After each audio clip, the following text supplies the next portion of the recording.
ẹnikẹ́ni tó bá ní áńgẹ́lì kan tàbí màláíkà kan tàbáǹjànú kan ó farahàn ó ní Jésù òkú wọn ò sìn níbi tí ó jíǹde, irọ́ lolúwa rẹ̀ pa.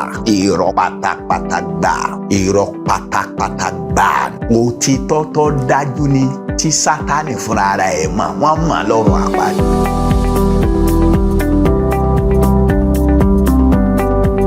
Ọlọ́run bàbá mímọ́, ògo ni fún orúkọ rẹ o. Wá rán ọ̀rọ̀ rẹ sí wa, jẹ́ kára àánú gbà. Sí àwọn àyànfẹ́ rẹ níyè, jẹ́ kí iṣẹ́ ìdáǹdè kó sí nínú àyà kọ̀ọ̀kan, gbogbo ògo kó jẹ́ tiwọ lọ. Jésù Kristi Olúwa wa, àmín. Ẹ̀yin àyànfẹ́, mo fẹ́ bá yín sọ̀rọ̀ nípa ìlọ́lá, ikú àti àjíǹde Jésù Kristi. Ìlọ́lá, ikú àti àjíǹde Jésù Kristi. Kọ́ríńtì kẹ́ni orí kẹẹ̀ẹ́dógún ní ẹsẹ̀ 3 àti ẹsẹ̀ 4. Ẹsẹ̀ 3 àti ẹsẹ̀ 4. Nítorí pé síwájú ohun gbogbo mo fi èyí tí èmi pẹ̀lú ti gbà lé yín lọ́wọ́, bí Kristi ti kú nítorí ẹ̀ṣẹ̀ wa gẹ́gẹ́ bí ìwé mímọ́ ti wí, àti pé a sìnkú rẹ̀, àti pé ó jíǹde ní ìjọ́ kẹta gẹ́gẹ́ bí ìwé mímọ́ ti wí.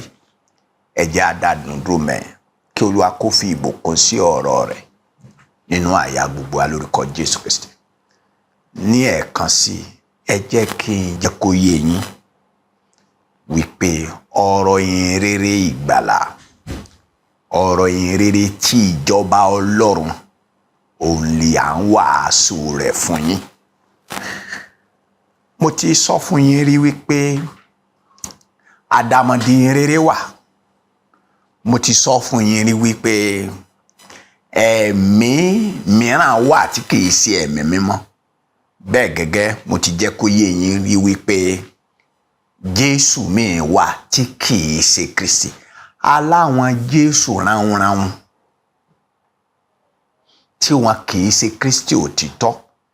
Tí òye tí àwa sọ yìí ọba yé yín, Jésù Kristi tí à ń sọ̀rọ̀ rẹ̀ yìí, ẹni tí a kọ fún wa wípé ó kú nítorí ẹ̀ṣẹ̀ wa ni. Ìrere tá a gbà nìyẹn.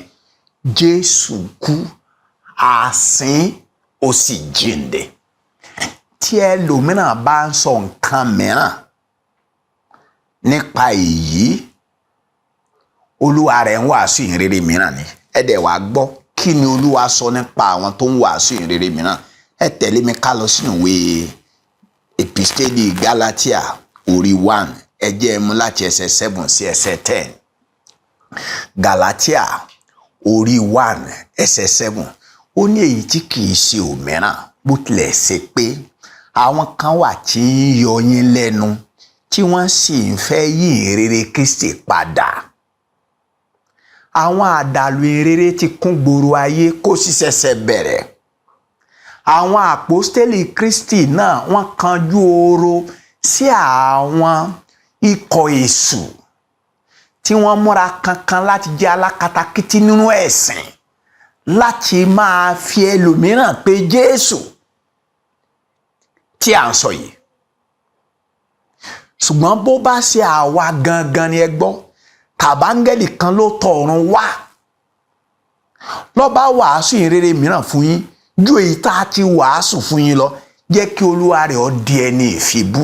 Yẹn ni pé ẹni ègún ni, ẹni ìdálẹ́ olúwa ẹ̀. Ó ní bí àwa ti wí ṣáájú, bẹ́ẹ̀ ni mo sì tún wí nísinsìnyí pé bí ẹnìkan bá wàásù ìrere mìíràn fún yín ju èyí tá a gbà lọ, jẹ́ kó dẹni ìfibú. Kí ni ìrere tá a gbà? Àní Jésù Kristi Ọlọ́run, ọ̀rọ̀ tó wà látètèkọ́ṣe, nípasẹ̀ tí a fi dá ohun gbogbo, ó di ara, ó di èèyàn nínú Màríà, á bí, ó gbé nínú ayé yìí, ó sọ̀rọ̀ mímọ́, ó rìnrìn mímọ́, ó ṣiṣẹ́ mímọ́, ó gbégbé ayé mímọ́. Kò sẹ́ni tó dá lẹ́bi ẹ̀ṣẹ̀ rí, kò ṣàṣìṣe rí, kò dẹ́ṣẹ̀ rí, kò mọ ẹ̀ṣẹ̀ kankan. A sì sọ di ẹ̀ṣẹ̀ fún wa, ó gba ẹ̀bi ẹ̀ṣẹ̀ wa, ó gba àgọ́ ẹ̀ṣẹ̀ wa, ó sì kú lórí igi àgbélébù. A sì sìn, bẹ́ẹ̀ ni ó sì jíǹde. Pé bí àwa ti wí ṣáájú, bẹ́ẹ̀ ni mo sì tún wí nísinsìnyí pé bí ẹnìkan bá wàásù ìmìrere mìíràn fún yín ju èyí tẹ́yin ti gbà lọ, jẹ́ kó dẹni ìfibú. Ǹjẹ́ nísinsìnyí ènìyàn lèmi wá ń yí lọ́kàn padà tàbí Ọlọ́run, tàbí ènìyàn lèmi fẹ́ láti wù? Nítorí pé bẹ́ẹ̀ mi bá ń wé èèyàn, èmi ò ní lè ṣe ìránṣẹ́ Kristi. Ẹ̀yin àyànfẹ́, Kristi Jésù ó kú. Nínú ìwé ìhìnrere Lúùkù ní orí 23, ìhìnrere Lúùkù orí 23 ní ẹsẹ̀ 34, ìhìnrere Lúùkù ní orí 23 ẹsẹ̀ 34, ọba ògo wà lórí igi àgbélébù, wọ́n ti kàn án mọ́gi. Ọ̀rọ̀ tá à ń bá yín sọ yìí, òtítọ́ tí ẹ lè wádìí ẹ̀ ni. Ẹ lọ sí ilẹ̀ Palestine, ẹ lọ sí ilẹ̀ Israeli, kẹ́ ẹ béèrè nípa Jésù. Wọ́n sọ fún pé Jésù kan wà. Jésù Kristi tí à ń sọ̀rọ̀ yìí, ẹni tí ẹ lè wádìí ẹ̀ ni. Ẹni tó dájú nínú ìtàn ni. Ẹni tó dájú tí wọ́n mọ̀ dájú lọ́run àpáàdì. Ẹni tí wọ́n mọ̀ dájú láyé ni Jésù Kristi. Ẹni tí a mọ̀ dájú ni Kristi ní ọ̀run, ní orí igi àgbélébù. Ni Jésù wípé, Bàbá, dáríjì wọ́n nítorí tí wọn kò mọ ohun tí wọ́n ń ṣe. Wọ́n sì pín aṣọ rẹ̀ láàrin ara wọn, wọ́n di ìbò rẹ̀. Ọlá wo ló wà nù ikú Kristi?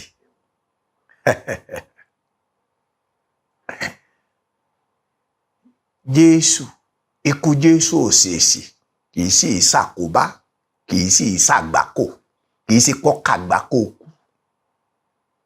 Kò ṣèèṣì, ẹni tá a ti parí láti ayébáyé ni. Káyé yóò tó níbẹ̀rẹ̀ ni a ti pa Kristi. Bẹ́ẹ̀ ni, ó ti wà nú àkọọ́lẹ̀ pé yóò kú. Bẹ́ẹ̀ ni, nígbà ó sì wà tí wọ́n wá mú Jésù, mo fẹ́ kẹ́ ẹ rí, kẹ́ ẹ lè mọ̀ pé Ọlọ́run ni kò ṣeé mú. Wọ́n wá bá inú ọgbà Gẹ́símánì, ó ní ta lẹ̀ wá, wọ́n ní Jésù ni. Ó lóun rí gbogbo wọn bá rí lulẹ̀. Ó ní tó bá jẹ́ pé mi lẹ̀ ń wá, ẹ ó yẹ dìde. Tí ó bá gbé wọn dìde, wọn à ní dìde. Wọn à lè dìde torí ṣíṣubú tí wọ́n ṣubú yẹn. Ọlọ́run ò ṣeé mú. Ọlọ́run ò ṣeé dé. Ọlọ́run ò ṣeé fi sátìmọ́lé. Ta ni ó mú? Ló wá ní ẹ dìde. Ta lẹ́lẹ́ wá? Ó lé mi. Ó ní Jésù ni. Ó ní èmèrè. Wọ́n tún wó lulẹ̀. Ni Jésù fi sọ pé, èmi mọ́lẹ̀ mi o, ẹnikẹ́ni ò gbà lọ́wọ́ mi, fúnra ara mi mo fi ẹ̀mí mi lélẹ̀. Ó wá tún gbé wọn dìde.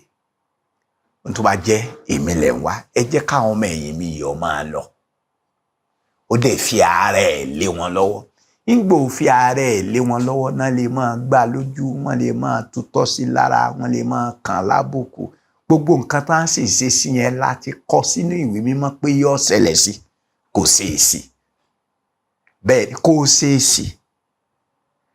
ṣeéṣì. Fúnra ara ẹ̀ ló fi ẹ̀mí ẹ̀ lélẹ̀ ní orí igi àgbélébù. Wọ́n á gba ẹ̀mí yẹn náà lọ́wọ́ ẹ̀. Ó tún parí ọ̀rọ̀ ẹ̀, ó ní Bàbá, ní ọwọ́ rẹ̀ ni mo fi ẹ̀mí mi lé. Bẹ́ẹ̀ ni, ẹni tí ò dẹ́ṣẹ̀, tí ò mẹ̀ṣẹ̀, ó wá kú fún èmi àti ẹ̀. Ntí ìwé mímọ́ sọ nìyẹn. Ó kú fún ẹ̀ṣẹ̀ wa, ó kú fún àṣìṣe wa. Ó ní ọ̀rọ̀ Ọlọ́run yẹn sọ nítorí pé síwájú ohun gbogbo mo fèyí tèmi pẹ̀lú ti gbà lé yín lọ́wọ́. Bí Kristi ti kú nítorí ẹ̀ṣẹ̀ wa gẹ́gẹ́ bí ìwé mímọ́ ti wí kó ṣeé sí. A ti sọ tẹ́lẹ̀ pé yóò rí bẹ́ẹ̀, àti pé a sìnkú rẹ̀, àti pé ó jíǹde ní ọjọ́ kẹta gẹ́gẹ́ bí ìwé mímọ́ ti wí. Yáfò sí ẹsẹ̀ 20 sí ẹsẹ̀ 23.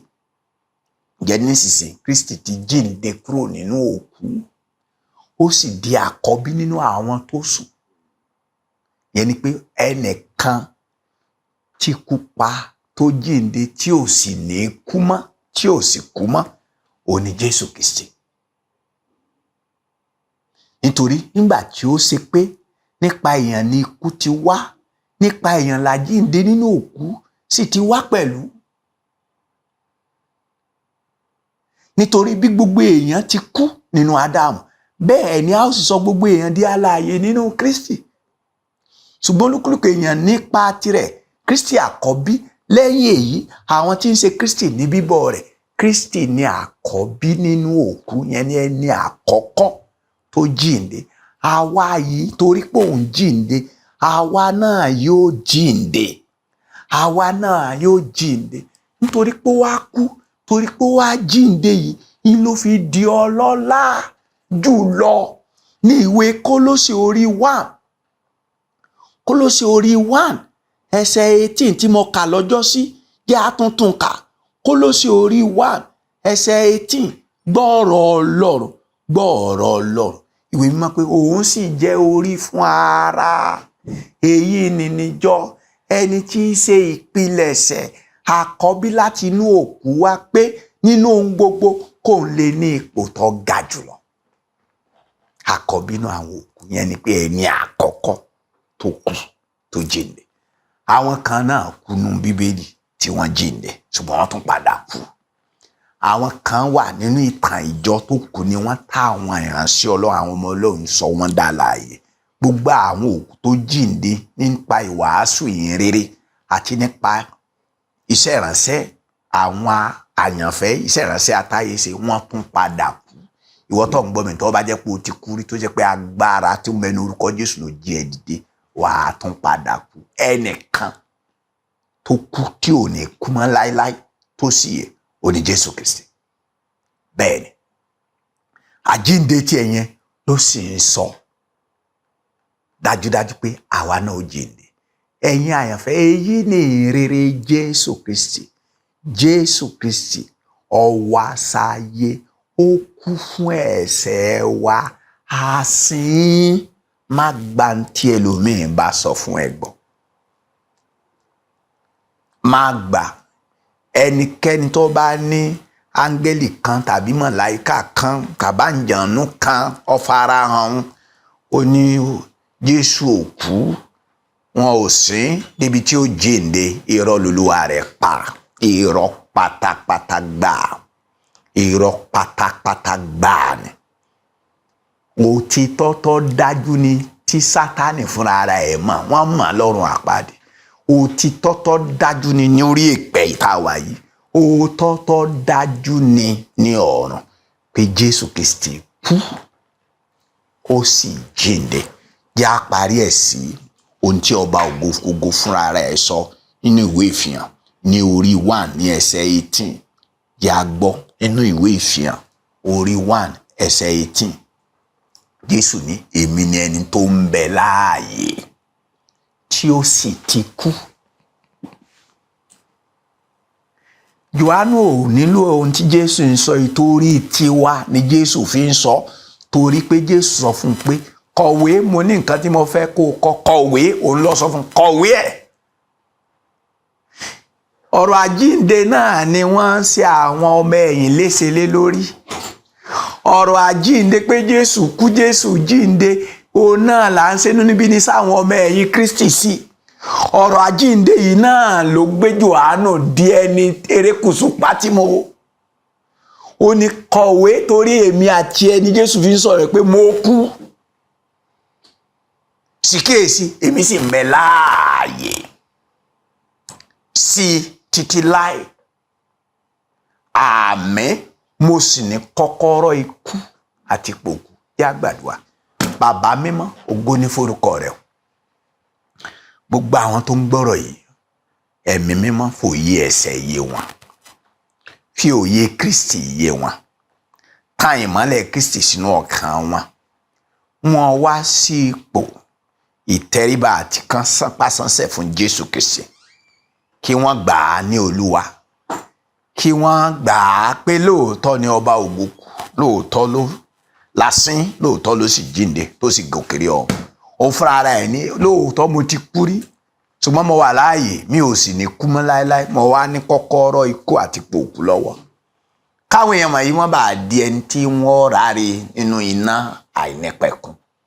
Mo gba aládùúrà, ẹ̀mí mímọ́ ṣiṣẹ́ rẹ o. Agbára ọ̀gá ògo kó gba gbogbo yín là. Àtèmi àtẹ̀yin ká dìjọba ọ̀run. Bẹ́ẹ̀ ni kó rí. Jésù Kristi Olúwa wa. Àmín.